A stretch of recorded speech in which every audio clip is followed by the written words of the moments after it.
The first thing is people who quit in the first 1 to 3 months. This is one of the worst possible things you can do. And I think people do this for all sorts of different reasons. And the person who I'm thinking of right now, it was because of tight financial situations. And while I don't know what their situation was, and they're always free to make their own decisions, and that's totally cool, right? That's why we have a kick-ass refund policy. If you quit within your first couple months or before you've published 3 to 5 books minimum, you're not giving yourself a fair shot at this business. The reason being is this is a business that grows slow and then skyrockets. Because your first month might only be like $40. Yay.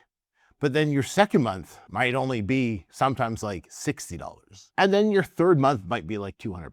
And you're like, yay. And your fourth month might be like $250. And then your fifth month might be like $700. And then if you fast forward a few more months, your eighth month might be like $7,000. And you're like, wait a minute. The progress was so slow in the beginning and then it just skyrocketed. How is that even possible? Well, that's because we're in a business for ourselves. It's how business works, at least this business. Everything that you're doing in the beginning just compounds. And while you put in the most effort you ever will in this business in the first few months, that effort is it's like stored energy. And you're just building it and building and building and building it.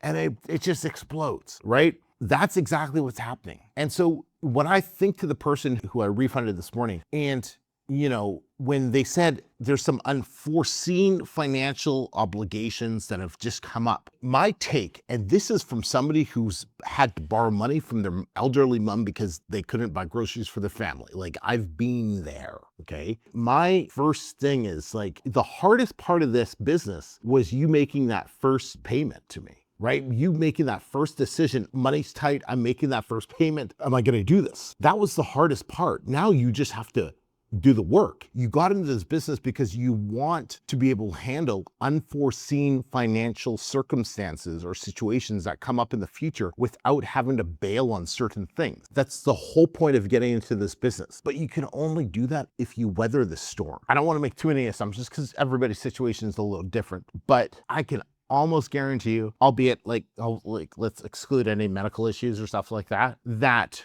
they could have just said, yeah, I'm just not going to pay you because I'm building something right now. And so you're not getting your money to whatever bill collector, whatever it was, because that's the importance you have to put on a new business when you're starting a new business, right? And, like I said, why am I giving this type of advice? And this kind of goes way beyond what I was talking about for point one, because I've been on both ends of this multiple times. So I feel like, yes, if you're in this situation, let me look at your thing and I'll tell you what you can do. This will get you out of it. Saving money or saving the whatever and not learning the skills of how you're going to be able to grow or build a business is not going to get you out of being financially strained. It's just not.